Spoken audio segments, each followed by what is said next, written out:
We find in the book of Esther this statement, "For such a time as this." This statement was made when the nation Israel was in great trouble. The political forces were against the people to the extent of them being eliminated. Esther asked her uncle, requesting the people of Israel to fast, saying she and her maidens will also fast. America is in like predicament at this present time. People can sense that there is something wrong. Some cannot quite put their finger on it. To others, it is quite plain. In search for an answer to our nation's problems, there are many approaches. Some say we need to educate our people in history. We need to get people to vote. Or perhaps we need people to understand better the issues of the day. All these things are needful, but America needs something more. We need God. We need His intervention. There have been many times in our past, even back to colonial times, that our nation has literally been at a tipping point. That is, if God did not intervene, we would no longer be a nation. This has actually happened on several occasions: Continental Congress, the Civil War, many other critical times in our nation's history.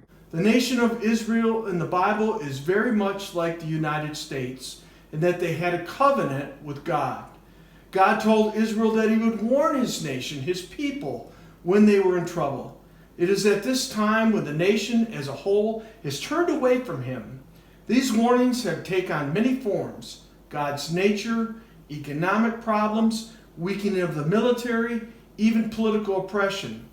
Many ask, what is the answer to our problems? There is a small group of men in mid-Michigan who've been praying for our nation and the churches.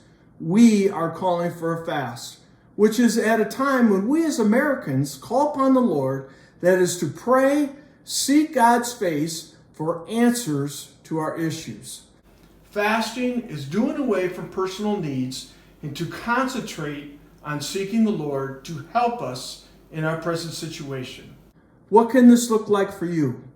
We are asking Americans to spend some time during the week of July 4th, that is from July 1st through July 8th, to spend some time fasting and praying for our nation. Perhaps you can fast for one meal, perhaps a whole day, maybe even more. Our small group has been fasting and praying for this. Will you join us in seeking God's face to redeem our nation? 2 Chronicles 7:14 reads this: "If my people, which are called by my name, shall humble themselves and pray and seek my face and turn from their wicked ways, then I, God, will hear from heaven and will forgive their sin and will heal their land. For such a time is this."